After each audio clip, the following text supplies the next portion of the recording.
Au Niger, rien ne va plus entre les étudiants et les autorités.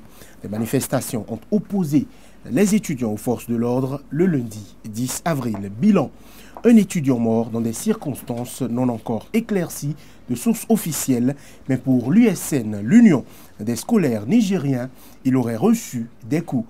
Pour les autorités, une centaine de personnes, dont une quinzaine de policiers, ont été blessés. Mais au-delà de cette crise qui prévaut et qui conduit les autorités à la fermeture de ce temple du savoir qu'est l'université de Niamey, c'est un véritable front social qui s'intensifie contre le régime du président Mamadou Issoufou. La société civile a par exemple prévu une grande marche citoyenne car pour cette société civile-là, des manifestations des étudiants tant à Niamey qu'à l'intérieur du pays montrent qu'aucune réponse concrète aux légitimes revendications des acteurs du secteur de l'éducation n'est prévue en dehors des discours creux et de la répression policière. La classe politique n'est pas en reste du débat actuel. Pour l'opposant à Mahamadou, les ennemis du Niger sont ailleurs. Ce ne sont ni les scolaires ni les autres citoyens qui ne font que revendiquer pacifiquement leurs droits. Niger, manifestation régulière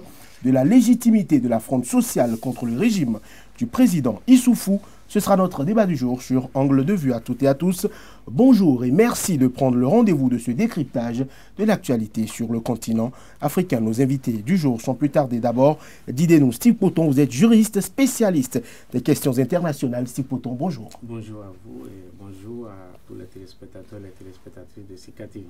Face à vous, Patrick Armand Pouyon, coach en politique de développement et gestion de crise. Coach Pouyon, bonjour. Bonjour. Alors, plus de 300 interpellations, messieurs, des dizaines de blessés et un mort parmi ces étudiants. Coach Pouyon, comment a-t-on pu en arriver là? Faute de dialogue, faute de persuasion, faute de négociation. Parce que vous savez, au fait, quand il y a revendication, tout le monde pense que le gouvernement doit tout payer. Parfois, on dit parce que le gouvernement a acheté un avion, donc il doit payer ceci, alors que c'est des budgets spécifiques. Donc, il y a beaucoup plus de problèmes de dialogue, problèmes de communication que de problèmes réels. Vous savez, quand vous prenez par exemple le monde scolaire, universitaire, ils ont souvent des revendications qu'on comprend très mal. On dit souvent qu'ils sont en train de, par exemple aussi c'est les enseignants qui sont en train de réclamer plus de salaire, alors qu'en réalité c'est pas ça. Vous pouvez doubler le salaire des enseignants, ils vont gréver. Ils veulent rêver comme les autres. Ils veulent avoir la possibilité de se dire un jour je peux acheter une voiture, un jour je peux construire une maison. Et donc tant qu'on n'a pas trouvé, fait preuve d'ingéniosité pour trouver comment on peut les amener à pouvoir rêver aussi. Est-ce que vous savez que 90% des enseignants de ce pays, par exemple qu'on appelle le Niger, n'ont jamais quitté le Niger? 90% des enseignants du Bénin n'ont jamais quitté le Bénin. Alors comment voulez-vous qu'ils enseignent à des étudiants des choses alors qu'ils ne connaissent même pas ce qui se passe à côté? Un exemple très simple, un enseignant au Burkina a enseigné la mer à ses élèves. Et après, il va en congé, il va en Côte d'Ivoire, il va à Grand Bassam, il voit la mer. Maintenant, il revient et il pose une question orale à l'élève. C'est quoi la mer? Donc l'élève a répété ce qui est dans le cahier. La mer est une vaste étendue d'eau. Il dit non. C'est vaste, c'est pas ce que tu as dit petit comme ça. Maintenant, il a vu, il connaît ce que c'est. Donc bref, nous avons des problèmes réels, mais ce n'est pas que le gouvernement ne fait pas, seulement nos gouvernants ont besoin d'avoir de meilleures méthodes de négociation, de meilleures méthodes de dialogue avec le corps social. Alors, Steve Poton, qu'est-ce qui explique cette propension aux affrontements assez souvent entre les apprenants de tout rang et les forces de l'ordre? Alors, d'abord, je ne sais pas si on peut généraliser ou en faire la question, un principe, c'est-à-dire qu'il y a de façon généralisée d'affrontements entre les enseignants et les étudiants ou les élèves. Je ne pense pas qu'on a d'éléments solides pour généraliser le principe. Ce qu'on peut dire, peut-être, c'est de prendre le cas particulier du Niger pour dire, d'abord, l'année passée, l'année 2016, dans le dernier trimestre de l'année 2016, de septembre à décembre, il y a déjà eu des manifestations, il y a déjà eu des grèves. Des affrontements aussi entre les universitaires d'un côté, les étudiants aussi. Quand je parle des universitaires, j'intègre les enseignants et aussi les étudiants avec le gouvernement. Alors, pour parler maintenant de la prévisibilité, qui est un principe qui doit encadrer la gouvernance publique, on peut se demander, le budget de l'État a été voté en décembre. Et il y a eu des revendications des enseignants dans le dernier trimestre. Est-ce que le budget a prévu la satisfaction des revendications des enseignants? Parce qu'on peut se demander comment on a voté le budget de l'État déjà en décembre et dans la fin du premier trimestre, on constate déjà que ces mêmes étudiants, ces mêmes enseignants se lancent encore en grève. Donc là, il y a vraiment un problème de dialectique dans la gouvernance au Niger. Et ce n'est pas un principe, je ne vais pas dire, ce n'est pas une pratique propre au Niger, mais c'est ce qu'on retrouve de façon générale dans la gouvernance en Afrique. C'est-à-dire quoi? Vous avez par exemple des partis politiques de l'opposition qui votent un budget à l'Assemblée nationale dans lequel ils sont convaincus que la satisfaction des revendications des enseignants ne sont pas prises en compte. Mais un mois après, dès que ces enseignants sont dans la rue à revendiquer, ils sont à côté de ces enseignants en disant qu'ils sont en train de les soutenir. Donc, il y a un problème vraiment, comme l'a dit, non seulement au-delà de la méthode et du dialogue qui n'existe pas, vraiment, il y a un problème de clarification et de positionnement politique, pour ne pas dire de positionnement public des forces vives dans la gouvernance publique en Afrique. Et ça commence par lasser. Pourquoi? En février passé, 15 soldats nigériens ont péri dans une attaque de Boko Haram. Ces enseignants et ces militaires qui sont au front, qui doivent lutter contre Boko Haram, quand ils sont au front, ils apprennent que leurs enfants sont à la maison, ne vont pas à l'école. Quelle va être leur psychologie à combattre et défendre l'intégrité du territoire national? Donc voilà en quelque sorte comment deux questions isolées peuvent se voir reliées et ça pose vraiment le problème de la gouvernance publique en Afrique qu'il faut véritablement clarifier et trouver des solutions.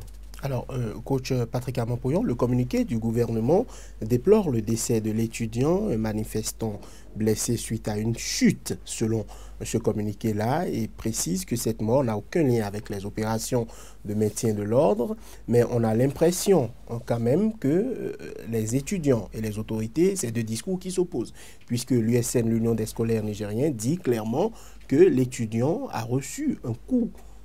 Et c'est ce coup à la nuque tiré avec, je crois, une arme qui a fauché la vie à cet étudiant-là.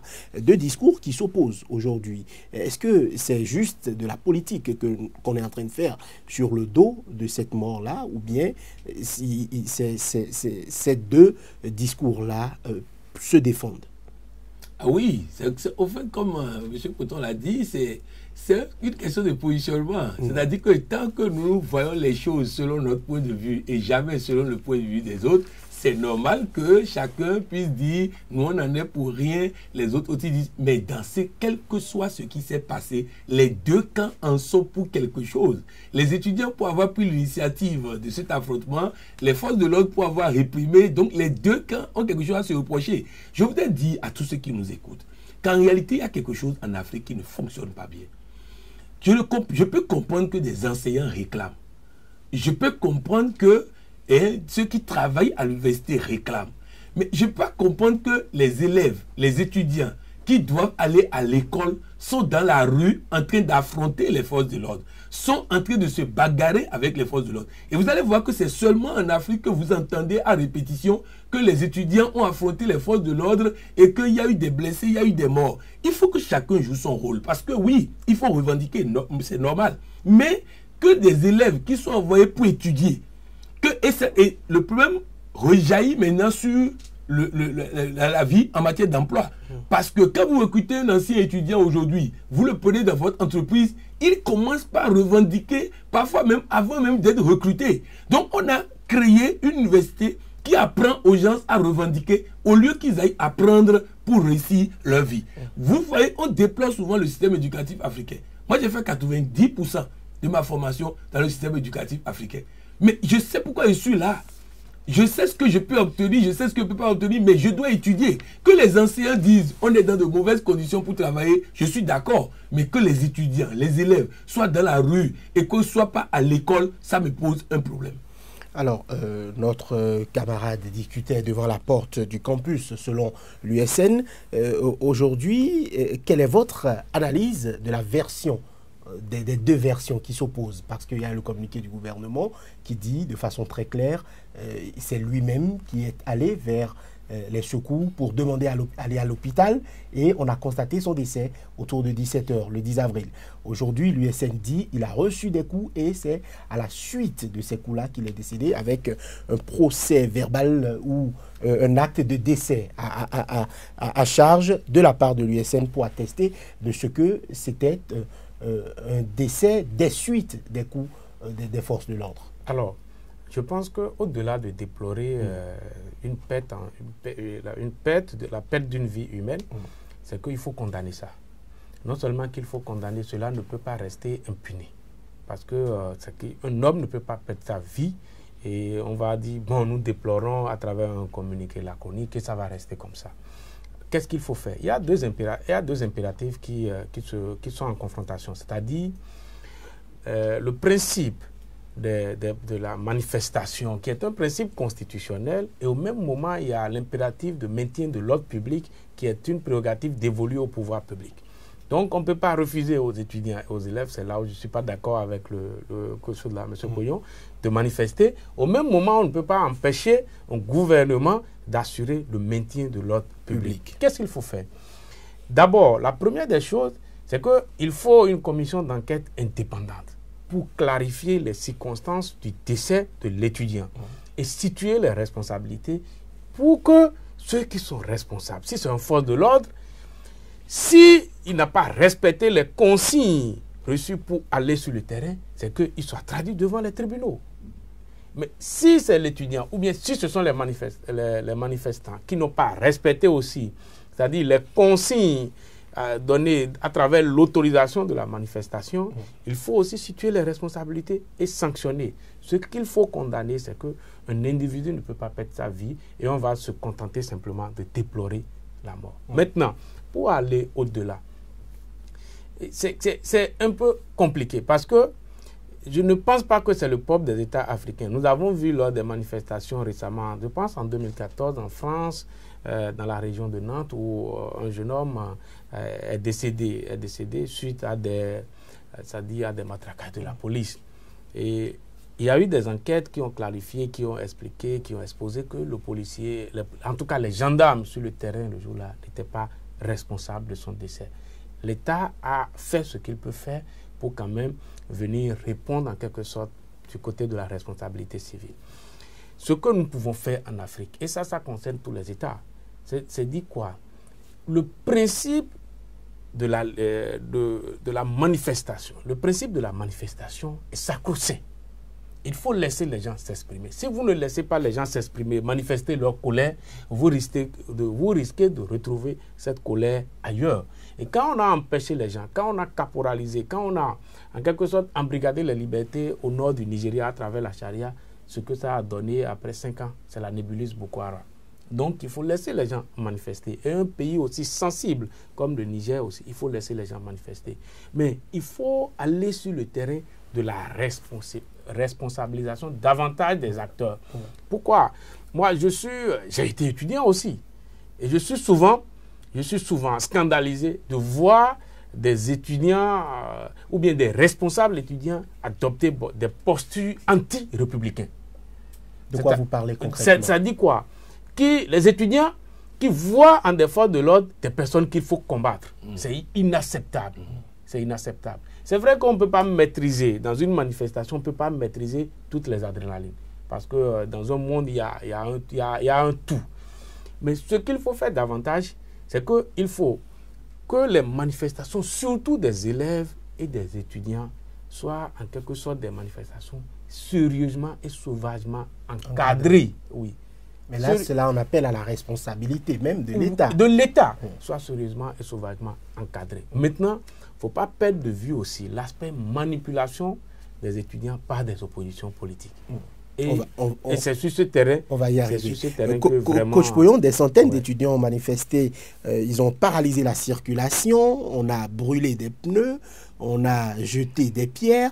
Est-ce que on ne doit pas revoir ces stratégies de revendication, ces stratégies syndicales qui consistent à affronter les forces de l'ordre de facto? Est-ce qu'on ne doit pas revoir un peu cette forme d'expression de sa liberté? Absolument. Je crois que tant que nous ne sommes pas arrivés à un point où l'État perd toute sa légitimité, nous devons respecter tout ce qui incarne l'État. Oui. Et vous savez, souvent, quand les gens disent qu'il faut laisser les gens manifester, en réalité, pour avoir été le coach de l'armée du Burkina, je peux vous dire que eux, ils ont d'autres instructions légalement. Ils ont pour instruction que l'ordre public doit être maintenu. Et c'est-à-dire c'est deux droits qui s'affrontent.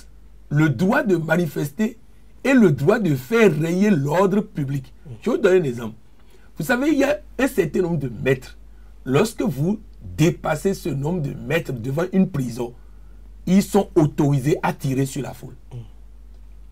Lorsque on vous dit arrête et vous faites un pas de plus, ils sont autorisés à tirer. Ça veut dire que si devant une prison, il y a une manifestation et qu'il y a des morts, on va faire enquête pendant 10 ans, mais ça va conclure à personne n'est responsable de ça, sinon celui qui est mort.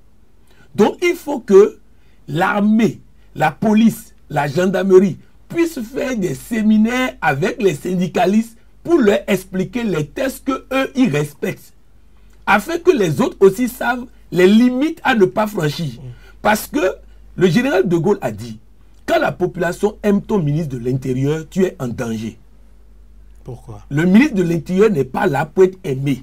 Il est là pour faire rayer l'ordre. Et celui qui fait rayer l'ordre n'est jamais aimé par la population. Donc à partir de cet instant, il faut que chacun connaisse ses limites.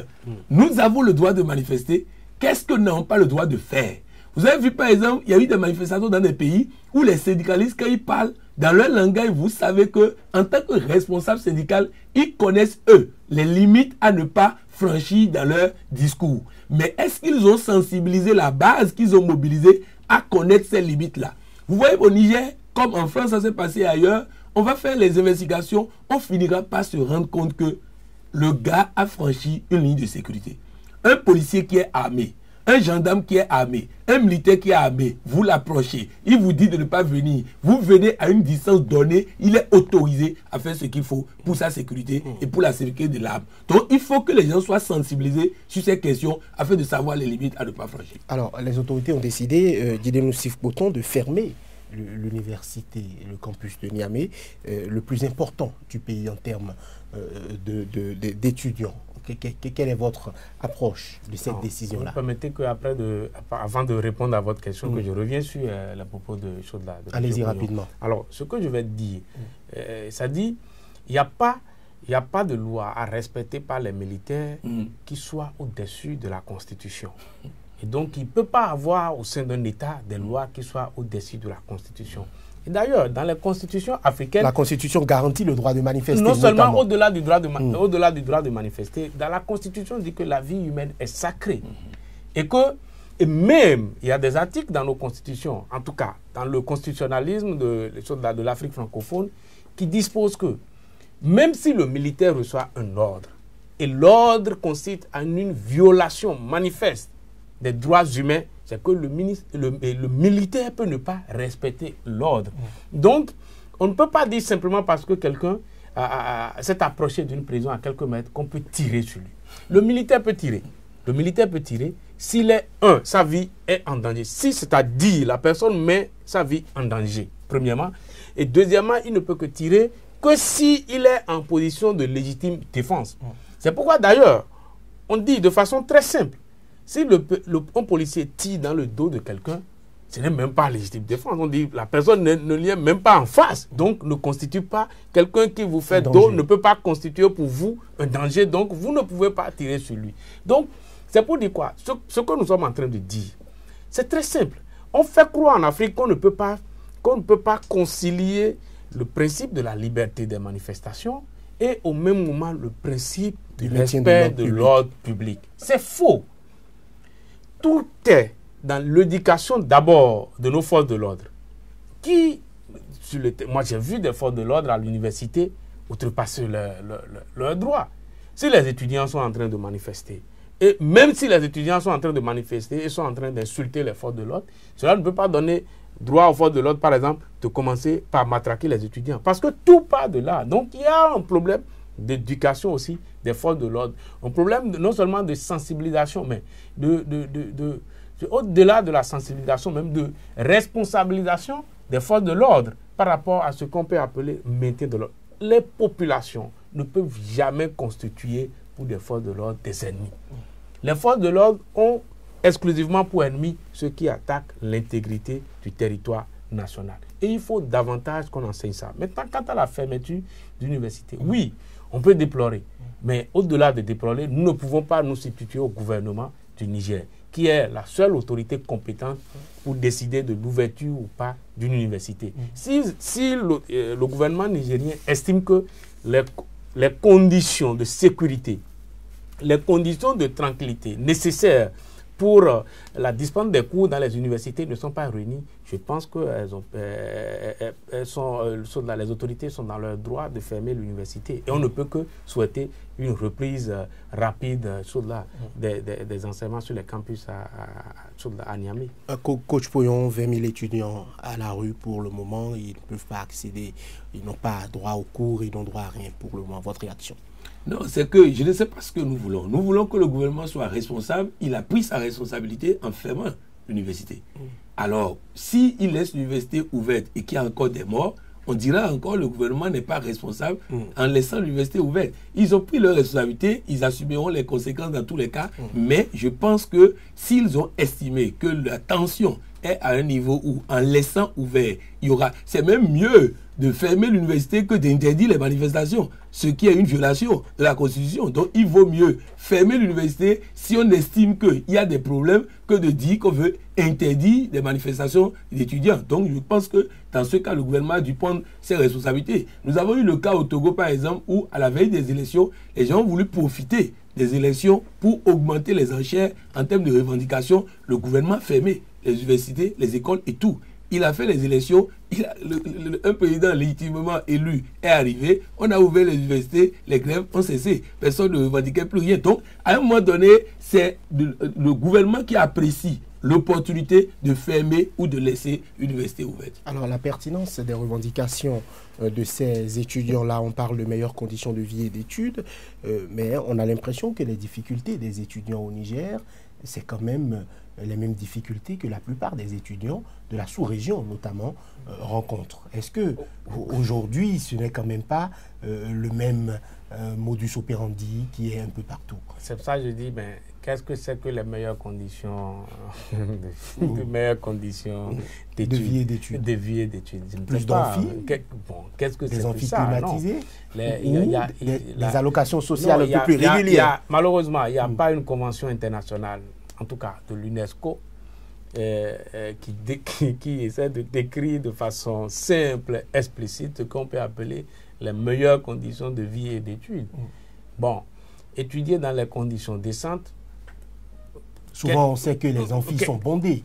Que parfois, on est obligé de s'asseoir sur une brique pour suivre des cours. Exactement. Les autorités sont quand même obligées de faire des concessions ou d'aller dans le sens de la professionnalisation un peu plus. Exactement. En fait, du cadre de vie. Est-ce qu'aujourd'hui, nous avons les moyens pour avoir les universités comme l'Europe, pour ne pas dire l'Occident d'une manière générale? Je pense que non. Mais moi, je le dis, ça, c'est mon opinion personnelle sur le sujet et je l'assume. Pourquoi? Parce que quand nous voyons le système universitaire occidental, c'est un système qui date environ de 12 siècles. Nous avons commencé par avoir nos premières universités dans les années 70. Et nous voulons avoir le même standing. Nous voulons appliquer même les mêmes règles en matière d'enseignement que ces universités-là. Je pense que c'est là où il faut trouver le juste milieu, l'équilibre nécessaire qu'il faut pour demander au gouvernant de faire ce qu'il peut faire, mais au même moment demander aux étudiants de comprendre que nous ne pouvons pas avoir aujourd'hui, en tout cas, le standing de l'Occident en matière d'enseignement supérieur. Par contre, il y a quand même, il y a quand même des efforts que les gouvernants africains peuvent faire qu'ils ne font pas. Quels sont ces efforts? Par exemple, le recrutement des enseignants. Ça, aujourd'hui, je peux dire qu'il y a des enseignants qui sont disponibles. Si vous allez dans les universités, occidentales, vous verrez beaucoup d'Africains qui sont enseignants là-bas. Et vous verrez même des qualités d'enseignants que des États d'origine de ces enseignants-là n'ont même pas. Donc, pourquoi est-ce qu'on peut dire que nous n'avons pas de moyens de rapatrier ces enseignants, de leur donner des conditions d'enseignement nécessaires? Oui, mais les salaires en Europe ne sont pas... Mais c'est de ça, oui, c'est ça, je dis qu'il y a des efforts et j'inscris ces efforts, j'inscris cette question dans les efforts qu'aujourd'hui les gouvernants africains peuvent le faire. Ils peuvent le faire. Et le problème que dénoncent les Nigériens, c'est quoi? C'est le problème qu'a aussi toutes les universités africaines. Ils disent que les enseignants sont occupés dans les ministères, mais c'est ça le propre de toutes les universités. À la politique. Bon, pas forcément la politique, mais les enseignants ont des compétences techniques qui sont sollicitées par des ministères. Ce qu'on a pu constater dans les universités occidentales, c'est quoi? C'est que vraiment, si vous êtes enseignant, vous ne faites que ça. Vous êtes bien payé, décemment bien payé. Vous avez des enseignants qui ont un salaire, qui n'ont rien à envier au président de l'Assemblée nationale. Je pense que nous pouvons faire aussi ce genre d'efforts au Bénin. Nous pouvons faire ça au Bénin, non seulement au Bénin, au Niger, au Burkina Faso. Nous avons les moyens aujourd'hui de mettre le peu d'enseignants que nous avons dans de meilleures conditions pour leur permettre simplement de ne s'occuper que de l'enseignement. Et ça, c'est un grand défi que nous devons résoudre avant 2020. Alors, Coach Pouyon? Oui, je voudrais dire 2 ou 3 choses. La première, déjà, c'est que la première université africaine date de 17 000 ans avant Jésus-Christ, c'est à Djenné, au Mali. Donc, les Européens n'ont pas eu d'université avant nous. Ah, ok. La deuxième chose, c'est que je suis d'accord avec M. Poton quand il disait que quand vous prenez même les moyens, même en Europe, les régisseurs de prison sont en grève sous prétexte qu'il y a 4 personnes par cellule et que c'est anormal. Donc ça veut dire que même quand nous on va faire l'effort d'arriver à ce que eux ils ont, il y aura toujours des revendications pour dire toujours que c'est pas arrivé. Parce que eux ils sont à 4 personnes, 4 prisonniers par cellule. Nous on est à près de 60 prisonniers par cellule ici. Et eux ils disent que ce que eux ils ont est anormal. Donc c'est pour dire que on n'aura jamais suffisamment de moyens. Mais le vrai problème que nous avons dans nos pays africains, c'est de vouloir faire l'école comme les autres. Nous n'avons pas les moyens des autres, mais nous choisissons le même type, le même système éducatif qu'eux. La Finlande vient de décider de supprimer toutes les matières scolaires. Mathématiques, physique, biologie. Il dit qu'on prend un journaliste, on veut former un journaliste. On lui donnera les mathématiques dont il a besoin pour être journaliste. On lui donnera les français dont il a besoin pour être journaliste. Donc, on n'enseignera plus la matière de façon plate, mais on va l'associer chaque fois à des métiers. Et donc, nous devons faire ça. Ça va nous faire économiser énormément. J'ai fait une école ici, au Bénin, en l'an 2000. Une école gratuite que j'ai fait à Porto-Novo. Mais lorsque j'ai créé cette école, j'avais un problème avec le ministère parce que le type d'enseignement que je fais permet de dépenser moins, de prendre des élèves soi-disant tarés et de les ramener dans le système éducatif comme des élèves brillants, mais ça ne concorde pas avec les lois qu'ils ont votées. Ils m'ont fatigué tout le temps jusqu'au moment où je me suis découragé, j'ai abandonné, je suis allé à l'extérieur.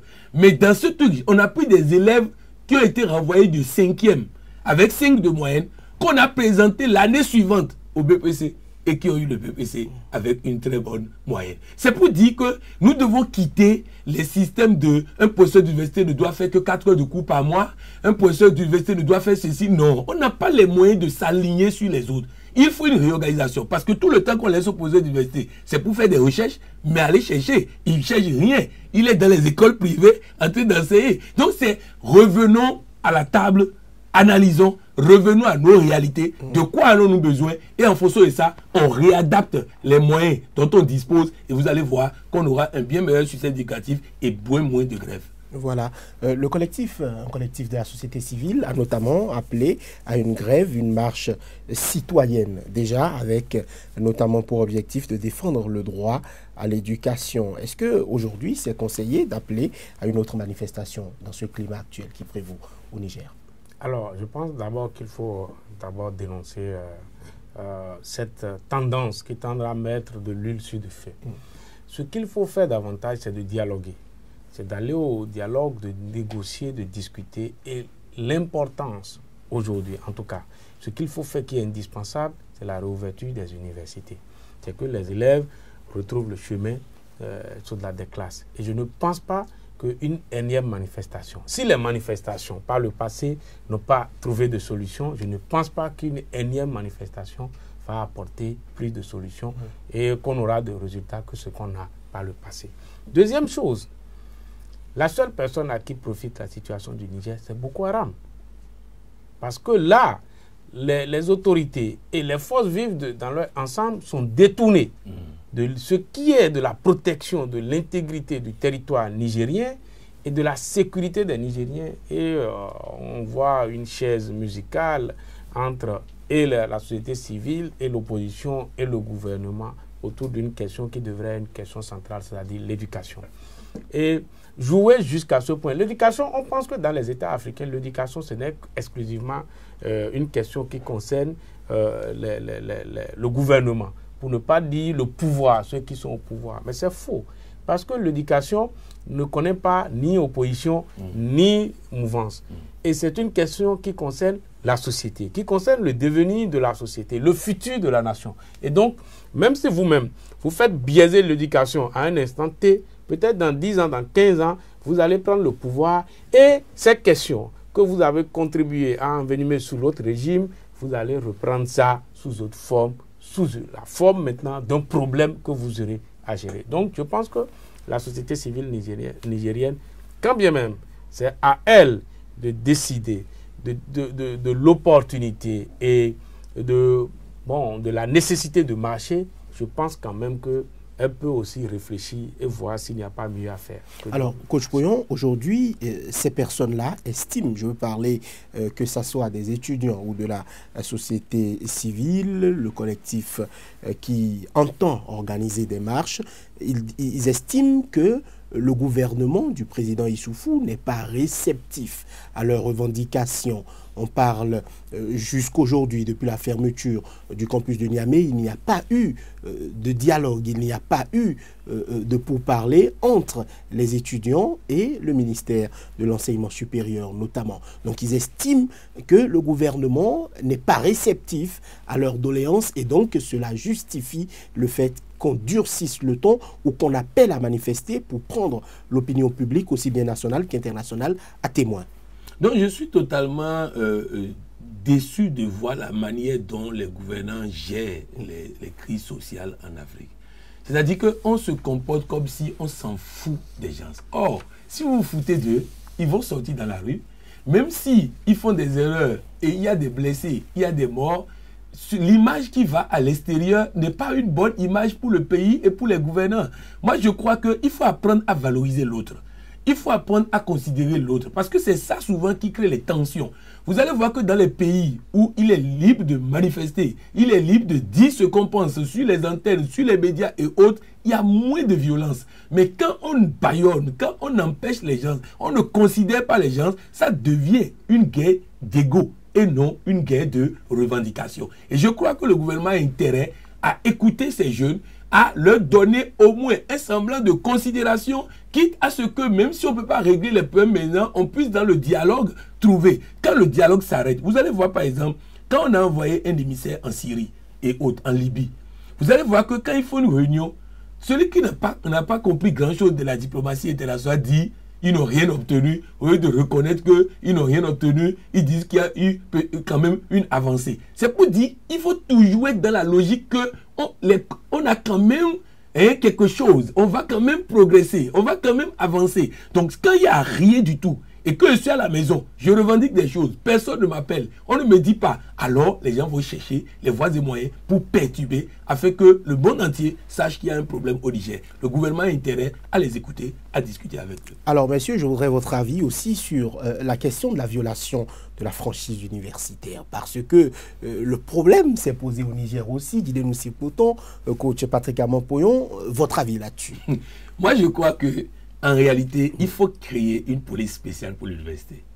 Parce que au même moment, on dit les policiers ne doivent pas aller à l'université. Au même moment, les instruments de bagarre, les instruments de revendication utilisés par les étudiants nécessitent qu'il y ait quand même une force de sécurité sur place. Donc moi je crois qu'il faut réfléchir à la possibilité que soit la police municipale, soit l'université puisse avoir un système ou même un contrat avec une société de sécurité privée, mais cette affaire de franchise où on va sortir toutes les forces de l'ordre, parce qu'on dit la vie humaine est sacrée, mais les forces de l'ordre viennent aussi pour sauvegarder aussi des vies humaines. Parce qu'il y a des étudiants qui sont en danger lorsque les affrontements arrivent comme ça. Il faut qu'on puisse décréter le principe qu'aucune arme blanche ou je ne sais pas quoi ne doit rentrer à l'université, que ce soit dans la main des forces de l'ordre, que ce soit dans la main des étudiants. Si nous optons pour aucune arme à l'université, ok, mais si les étudiants doivent venir avec des armes pour menacer leurs camarades étudiants et qu'on va dire que la police ne peut pas venir, je crois qu'il y a un problème. Et je crois que ce qui se passe souvent, comme on l'a dit dès le départ, c'est que les deux camps sont souvent en train de tenir sur leur position sans vouloir écouter la position de l'autre camp. Mais dans le dialogue, on doit pouvoir trouver le milieu. C'est pourtant. Non, je pense par rapport au mouvement des étudiants sur les campus. Moi, je connais un peu l'expérience du Bénin. Et je sais que chaque fois quand ça déraille, c'est qu'il faut chercher une main invisible derrière. Ça, c'est celui qui ne veut pas accepter ça ne connaît pas, en tout cas, les mouvements universitaires.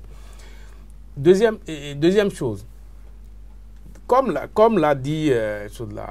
Pognon, moi, je ne pense même pas qu'il y a une autorisation, en tout cas, qu'il y a une loi qui autorise les étudiants à avoir même des armes blanches. Non. Et l'autre chose aussi, c'est qu'un étudiant qui porte des coups à son prochain tombe sur le coup de la loi, coup et blessure volontaire, et peut être poursuivi devant les juridictions, sans problème, et subit la rigueur de la loi. Est-ce qu'on applique la loi? Non. Troisièmement, pour finir, c'est quoi? C'est que c'est en cherchant à manipuler les mouvements des étudiants que nous aboutissons à ce que nous voyons au Niger aujourd'hui. Et allez chercher, vous verrez forcément, s'il n'y a pas une opposition, vous verrez aussi, même il y a des fois même où ce sont des responsables des universités qui manipulent maladroitement les étudiants. Sinon, l'université, qui est un temple de savoir, je ne pense pas qu'on devait avoir ces problèmes-là à l'université. Genre, discipliner des gens, à leur parler de la violence n'est pas une bonne chose. On ne peut pas avoir besoin d'en parler à l'université. Normalement, l'exemple devrait venir de l'université vers la société. Mais c'est le contraire qu'on constate. Et à qui la faute? Premièrement, d'abord aux étudiants. Moi, je dis premièrement d'abord aux étudiants parce que les organisations estudiantines que moi j'ai côtoyées à l'université, je pense qu'on peut mieux faire dans ces organisations. Et la démocratie n'est pas le maître mot dans ces organisations.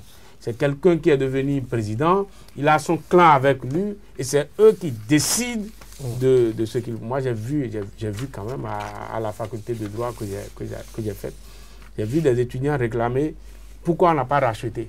Je dis, mais quand même, ça c'est un pouvoir discrétionnaire de l'autorité qui va évaluer, examiner les conditions dans lesquelles les études se sont déroulées dans l'année et dire, bon, compte tenu de telles conditions, je décide de racheter les étudiants. Mais les étudiants revendiquent pour dire pourquoi on ne nous a pas racheté. Voilà, nous allons évoluer rapidement.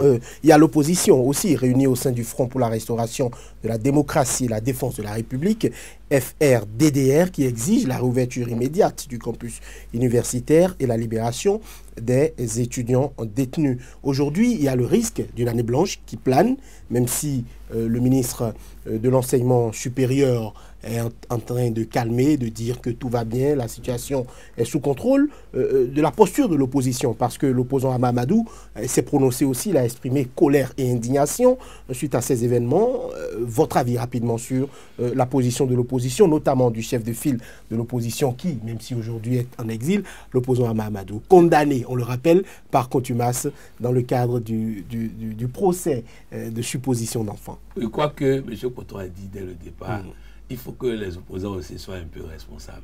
On peut demander la libération des étudiants arrêtés, c'est normal, Mais exiger l'ouverture de l'université sans chercher les raisons pour lesquelles l'université a été fermée, c'est une déclaration politique très dangereuse.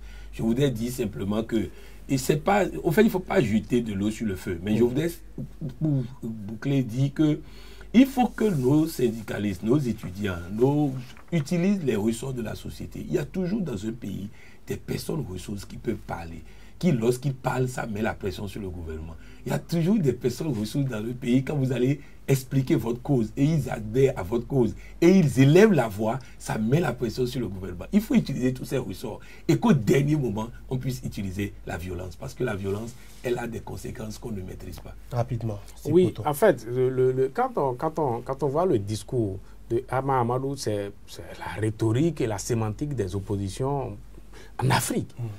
Le minimum qu'on devait demander, qui pouvait demander, c'était de demander l'ouverture d'une enquête. Il l'a demandé. Pour que les responsabilités soient situées. Et donc, on ne peut pas demander la libération des étudiants. S'il y a des étudiants qui ont eu des comportements qu'on peut qualifier d'atteinte au bien public, c'est qu'ils vont subir la rigueur de la loi. Nul n'est au-dessus de la loi dans un État. Et en tant qu'opposant, la première des choses qu'il faut rappeler d'abord, c'est que les lois de la République soient appliquées à chacun et à tous, sans exception.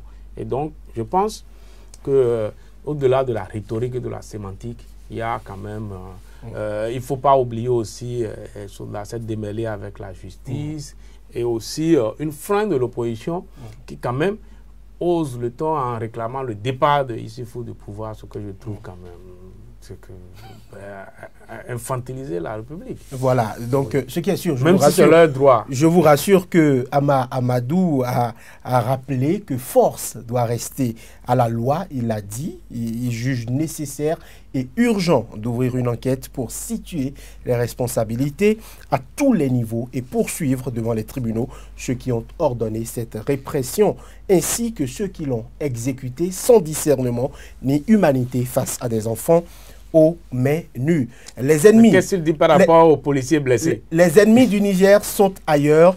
Ce ne sont ni les scolaires, ni les autres citoyens qui ne font que revendiquer pacifiquement leurs droits reconnus par la loi. Votre avis là-dessus, sur cette portion-là, qu'entend-il? Que veut dire Hama Amadou selon vous? 30 Non, M. Ponton l'a dit. C'est-à-dire que ce n'est pas normal qu'il ne parle que d'un côté. Il doit demander une enquête pour situer la responsabilité. Or, lui, il est déjà en train de situer... Non, il a dit pour qu'on trouve les responsables qui ont ordonné la répression et ceux qui ont exécuté. Mais il n'a pas dit pour vérifier si les étudiants, eux, n'ont pas porté atteinte au bien public, à la personne humaine des gens, tout ça. Donc, voilà, c'est toujours le discours biaisé habituel, tout ça. Il faut qu'il demande une enquête. Et maintenant, l'enquête va situer la responsabilité. S'il doute du gouvernement, il demande une enquête internationale. Qui situe les responsabilités. Voilà. Malheureusement, ce n'est pas lui. D'accord, messieurs, ce sera tout. On a compris. Était sur ce plateau Patrick Armand-Pouillon, coach en politique de développement et gestion de crise. Face à lui, Didier Noussif-Poton, juriste, spécialiste des questions internationales. Merci d'avoir été des nôtres. À très bientôt sur SICA.